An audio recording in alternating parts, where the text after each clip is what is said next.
the bag. I'll admit it, Juanita's absence made me more than a little nervous. I don't like being in the dark, but Tuesday night something happened that turned my nervous feeling into complete terror. It went like this. Tuesday night, I got in bed and fell asleep. I awoke to a loud siren blaring through the house. Wop, wop, wop. I've heard this noise 100 times, but I never get used to it. I woke up with my heart trying to claw its way out of my throat. The battle alarm. I turned on my reading lamp, hopped out of bed, and crossed over to Benny. He's a heavy sleeper. I made the mistake of letting him sleep through the battle once, and he still hasn't forgiven me. Benny, the Johnsons are attacking, I yelled into his ear. We've got a battle on our hands. He opened his eyes, but still didn't look awake. I don't want to carry that donkey. He tried pulling the covers over his head, but I shook him again. Benny, a battle! I watched as understanding spread across his face. A battle, I nodded. Hot dog, Benny said. Maybe we'll get put on the squad. Do you think they have our super suits ready? Going to your first battle is a big deal. After you get your power, you usually go to the very next fight. But it had only been a little over 24 hours since Benny and I had gotten our powers, which meant there hadn't been time to design super suits that would work with our powers. And now that I thought about it, how do you design a suit around a belly button power? Benny leaped off his bed, grabbed his bathrobe, and raced out the door. It's like our birthday, he shouted over his shoulders. The alarm fell silent. I grabbed my bathrobe and slippers and followed Benny out the door. Anna, would you like to read? Yeah. Okay. Downstairs, Benny bounced through the house like a hyperactive puppy. He kept shouting into the darkness, asking where his super suit was. Dad walked into the room and turned on the lights. Rodney is downstairs getting the orders. He said, everyone else, out to the backyard. We have to make this look convincing. I don't know how the rest of my relatives handle battle alarms, but every time ours goes off, we march outside to pretend like we're performing a fire drill. We have to make it look believable in case any of the neighbors wake up. In fact, before I knew the family secret, that's what I thought too, that Dad was just really careful when it came to fires. We walked outside. The cold air bit at my ears and cheeks, and the inside of my nose froze. Most of our neighbors sleep through the alarm, or if they don't, they never say anything about it. But one neighbor, Mr. Cooper, doesn't care for the whole piercing alarm in the middle of the night routine. Hopefully he'll sleep through it this time, Dad said, looking at Mr. Cooper's house. My father didn't have any shoes on, but his feet hovered a few inches above the snowy ground, one of the many benefits of being able to fly. A light flared in Mr. Cooper's window. Light sleeper, Dad grumbled. I watched as a balding head appeared at the glass. After a bit of struggling, Mr. Cooper pulled open the window and stuck his head outside. Evening, Carl? Dad waved, his voice cheerful and steady. Or is it morning? I didn't look at the clock. William! Mr. Cooper shouted. What in the... no obscenities, Dad said. We have a little Benny out here with us. Hey, Benny said, I'm not little. I've been doing push-ups. I mean it little as in young, Dad said. I've heard cursing before, Benny said. I'm not a baby. I counted 6 swear words in the time Dad and Benny had their conversation. Why don't you get your fire alarm fixed? Cooper yelled. They work just fine, Dad said. The superhero code, the code of laws and all superheroes live by, demands that superheroes always tell the truth without fail. However, we were allowed to lie to protect our identity, or when taking to supervillains or in the name of justice. Actually, now that I think of it, the superhero code always tells us to lie quite a bit. We're doing a fire drill, Dad continued. You can never be too careful, especially when you have children in the house. You do a fire drill every month, Mr. Cooper shouted. Oh my. Want me to read these? Yeah. Okay. It's not rocket science. You wake up, you walk out of the house. For the love of Pete, give it a rest. Dad made a big deal of counting heads. Yep, we're all safe, he said, loud enough so Mr. Cooper could hear. And we made good time. Let's all go inside and get back to sleep. You don't even have all your kids out there. And where's your wife? Mr. Cooper yelled a few more curse words into the frigid March air, then pulled his head back in through the window. We filed back inside where Rodney waited for us. What are we looking at? Dad asked, his voice eager. A citizen called the superhero line and reported a suspected robbery. Rodney said the superhero line was a number that anybody could call to report a major crime. Rodney had written a program that listened to all the calls and sounded the alarm whenever there was a big one. Grandpa's made assignments, Rodney said, looking at a pad of paper in his hand. You and Mom are going along with 4 others. I'm running the video feed from downstairs. Wait, Benny said. What about Rafter and me? This is going to be our first battle, right? Dad ignored Benny. Where are we going?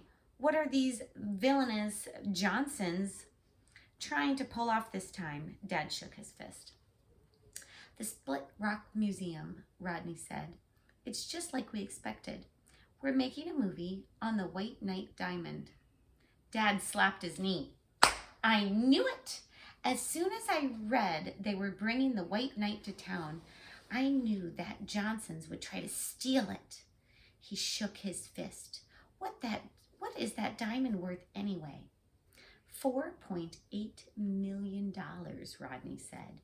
It's roughly the size of your head. Shebang, Dad exclaimed. That's a big diamond. What would buy those villains? That would buy those villains a whole lot of evil. Dad, Benny didn't sound happy. Why did Grandpa leave us off the list? Why don't we get to go? In Benny's excitement to get outside, he had forgotten his slippers.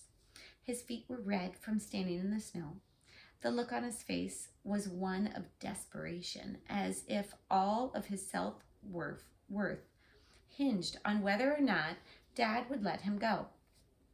Dad, I said forcefully. I tilted my head towards Benny. Dad finally looked at us. He bent over and put his hand on Benny's shoulder. I'm sorry, Benny, he said. We don't have your suits ordered yet. Plus, we're working on a surprise. I don't want a surprise, Benny said. I want to go to the battle. It's not fair. You can watch the battle on the monitors downstairs, Dad said. I know how much you love to do that. Would you like to continue? I think we have some special guests. We sure do. Hi, Gussie and Elizabeth. We're on page 48. Do you want to go with us, Gus? I'd love to. Okay. Gus, sit. I don't want to watch the battle, Benny said. I want to be in the battle, please. Dad hung his head and sighed. Not this time, Benny. I'm really sorry. Benny looked like he wanted to say more, but he followed Rodney out of the kitchen. My little brother was right. It wasn't fair. You couldn't save the day by sitting in the basement watching a screen. I followed my brothers into the living room. Rodney went to the patio. He played the first few lines of Beethoven's Bagtelly in A minor. A picture of dogs playing backgammon slid to the side, revealing a staircase descending to the root cellar. Rodney went down the stairs, then Benny. I was about to follow when Mom came up from the root cellar. I've seen my parents in their super suits at least 100 times, but it always takes my breath away. Do you want to continue? There's something about seeing a real superhero standing just a few feet away that makes you feel like you're dreaming, like action and adventure could explode at any time. Our supersuits are part Kevlar, part titanium plate. We've copied the designs from military and then we've made modifications as needed. All the cool weapons and gadgets my family owns, I have to admit, the supersuits are my favorite. Almost all the suits have a hydraulic system made up of pistons and heavy-duty springs.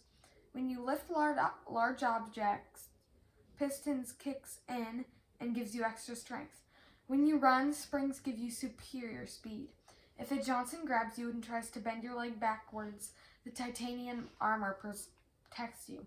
Mom's suit is forest green and mustard yellow with black fringe, the Bailey family colors. A carbon fiber helmet covers her head, and large goggles cover her eyes and part of her face. I exhaled slowly as I watched Mom go through the living room towards her bedroom. I need to get a hairpin or I'll be fighting both the Johnsons and my bangs. In another moment, she returned from her room. She slipped through the secret entrance and down to the root cellar. I followed. My family goes to great pains to make sure the main and top floors of our house look normal, but the root cellar is where we can relax and be ourselves, where we can really be super. Mom met up with Dad and they strode toward the back exit. The tunnel led to some stairs and a hatch that opened out in a ravine behind our house. You can't exactly walk out your front door dressed in a super suit. True. I turned and headed toward the computer room. My family puts cameras in their helmets to record battles. This allows Rodney to give direction or warning on the team. Of course, a happy side effect is that anybody who doesn't get called on a battle can watch it from home. Benny and I had stopped watching cartoons when we learned the family secret. All we did was watch past battles over and over again. Rodney sat in front of a bank of darkened computer monitors. He flipped a few switches on the control panel. Benny sat next to him, and I grabbed a chair on the other side. Okay, we're ready to roll, said Rodney. Let's test a few things out, shall we? His fingers flew over the keyboard as one by one the monitors came to life, a different video feed appearing on each one. He put on a headset which attached to a microphone. Dad, can you read me? Dad's voice crackled over the speaker system. I read you loud and clear. We're on our way to museum now. We're all set back home, Rodney said. He switched off the mic and turned to Benny. Okay, Benny, when they get to the museum, what did I tell you to remember? Benny rolled his eyes and let out an exaggerated sigh. Not to stare at one monitor. Do you have your Benny bag? Benny's face turned red. Yes, I have my Benny bag. Let's see it. Benny held up a small brown lunch bag. You want to keep going? Sure. Watching a video feed from a helmet cam can make a little person feel dizzy. I found that if I looked at different monitors, I don't get sick, but Benny had a bad habit of staring at just one monitor until he threw up. After ruining 3 of Rodney's keyboards, my older brother made Benny hold a barf bag every time he watched a battle. But since Mom didn't like the word barf, Rodney started calling it a Benny bag. That's cute. Nice. Dad's voice came over the speakers. We've landed on the roof. We're going in through the elevator shaft. I looked up at the screen and could see through Mom's camera that Dad stood on the museum's roof. I can open the front door if you want, Rodney said. It's all electronic, and their security system is a joke. That's okay, son, Dad said. The elevator shaft seems a little bit more heroic than just going in through the front door. Additional videos feeds came online as more Baileys arrived. Dad flew to the street to pick up Uncle Ralph, Aunt Carol, and their daughter, Jessie. Jack arrived too, a stream of water shooting from his hands, allowing him to float onto the roof. Dad accessed the elevator shaft and began flying relatives down to the first floor, where the museum kept the White Knight. In a few moments, they were all in the main room with the diamond. Uncle Ralph reports no sign of the Johnsons, Dad said. Jesse's going to sweep the perimeter. Aunt Carol is getting the diamond to hold for safekeeping. You've turned off the alarm, right, Rodney? Finished before you even entered the building, Rodney said. Otherwise, your little elevator break-in would already have the police on their way. I watched the monitors. The museum was so big, I had a hard time keeping track of where everybody was. Hey, Rodney, I said, can you turn on the map view? Coming right up, Rodney said. One of the monitors switched to a map of the museum. Each relative showed up as a green dot. Jesse's dot patrolled the second floor, while Carol's dot stood in the center of the main floor. Other dots were scattered around the building. Okay, it's probably time I admit something. We win about half of our battles with the Johnsons, which would be pretty good, I guess, except that we usually send out 6 to 8 people. Tonight, we had 6. The Johnsons always send 4. 4 Johnsons against 6 or 8 Baileys. It's a little embarrassing. I used to think it was because the Johnsons were better than us, but now I know they're not. I just watched the battles. I devour them. After 3 years of doing this, I figured out their secret. Do you want to continue? Yes, please. Okay. The Johnsons work together as a team. We go in with each family member doing his or her best, but we never work together. Benny and I have talked about this a lot. We agreed that when we got to battle, we'd stick together. We'd help each other out. If we worked as a team, I knew we could handle anything the Johnsons threw at us. Of course, that was before we got belly button and polyester powers, and one more dream of mine was crushed to a mushy jam under the calloused toes of reality. Still, one of the things I love about battles is trying to figure out the best tactics, looking at the layout of the building or landscape and deciding how to best defend or attack. It's complicated. You have to know which powers each person has and decide where they'd be most effective. Look at that, I said. There are only 3 ways into the diamond room, and we aren't guarding any of them. We really need to get more organized. What do you mean? Benny liked hearing my ideas. How'd you do it? Well, look, I said, pointing at the monitor.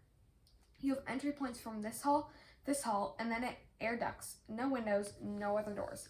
Air ducts are easy. You just put a guy here, and no one gets past you. Then you position 2, maybe 3 people here. That lets you watch both halls. 3 people can guard the entire space if you wanted.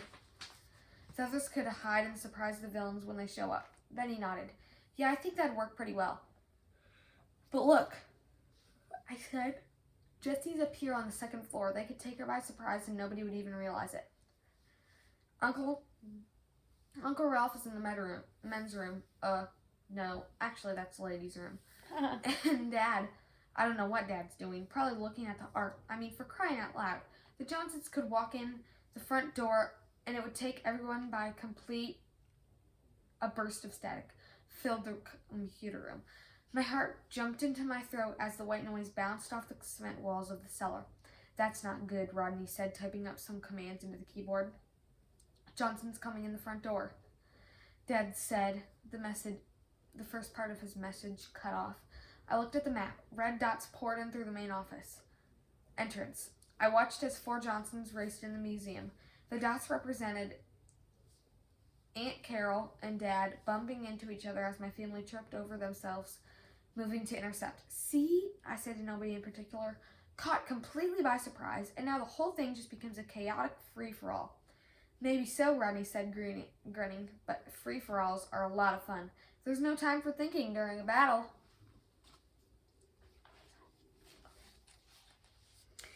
Is one of those dots Juanita? Benny said. I can't tell, Rodney said. They're all moving pretty fast. I sat, transfixed in front of the monitors. I watched as the green and red dots danced and weaved around the map of the museum. I watched the live video feed, looking for tactical opportunities or errors. Nothing beats watching a battle from start to finish. It's like watching a ballet, except the costumes are cooler and there are explosions, fighting, and large objects hurling through the air. Stay out of the West Wing, Rodney said. They brought their Molten, and Jack is fighting her. The whole room is filled up with gravel. I looked at Jack's video feed. It was just like Grandpa described. Every time the Molten Johnson sprayed lava, Jack sprayed right back with water, cooling the rock until it crumbled to gravel when it hit the ground. Darndest thing I'd ever seen, I said, smiling. I heard a groan and looked over at Benny. I sat on a stool, staring at a single monitor, his head turned sideways, his eyes crossed. Benny looked at a different monitor. Benny, look at a different monitor, Rodney shouted. My stomach feels dizzy, Benny said. I'd seen that look before. He's going to blow, I warned, sliding my chair backwards. Rodney waved his hand. In the bag, Benny, in the bag. Benny grabbed the bag on the desk and held it up to his mouth. Goop. Ugh. My stomach lurched to the left a little bit. Oh, for crying out loud, Rodney said, shaking his head. Benny pulled the bag away from his mouth. Burp! Benny's belch was loud enough to be heard over the sounds of battle. I didn't throw up, Benny said quickly, his face still a little green. False alarm. Hang on. Rodney typed in a few commands on the keyboard. 2 of the monitors went black and then returned to life. The video feed had changed from the helmet cams to a sideway video. I just tapped into the museum security camera system. You watch these 2 monitors, Benny. That should help you a little bit with your problem. Benny patted his stomach and smiled. Thank you very much. Who's got the diamond? I asked Rodney, looking back at the screens. It had been passed back and forth like a football. Rodney pointed. Uncle Ralph's got it. He's taunting their Frosty with it. See? 3 Johnsons lunged towards Uncle Ralph, forcing him to toss the diamond to Dad, who caught it and flew in the air. Benny gasped. Hey, that is Juanita, he said. Where? I searched the scenes. She's on monitor 8. Dust filled the screen, giving the image a fuzzy look. But even wearing her jumpsuit, complete with helmet and mask, Juanita was still recognizable. The right height, the right hair color, even the way she moved was unmistakable. What's her power? I asked. I haven't seen her do anything yet, Benny replied. Juanita raised her hands, and a stream of water burst towards Dad. Just like Jack, I thought. A gusher, Benny said, his voice hushed. That's not good. But not too bad, I said. Gushers can throw so much water at you it feels like a wave.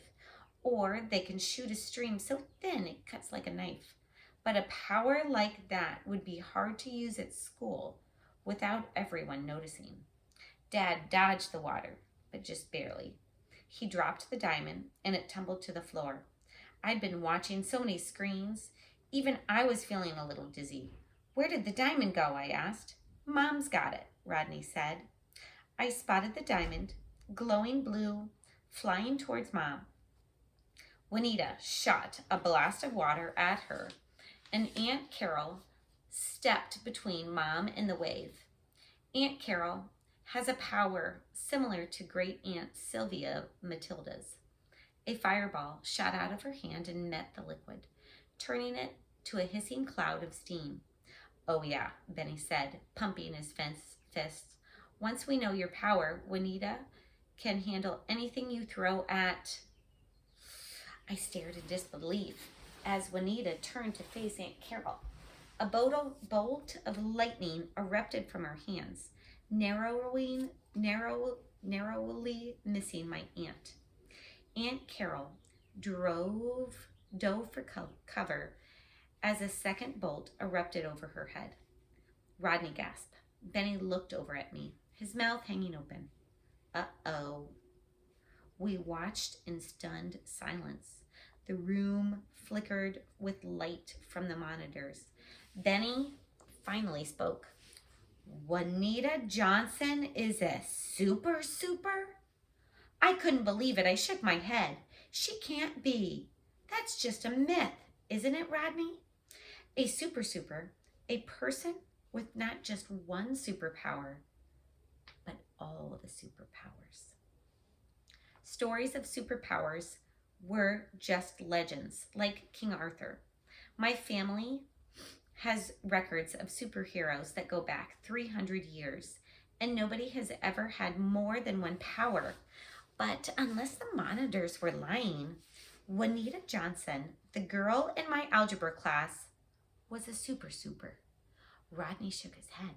I don't believe it. But the lightning, the water.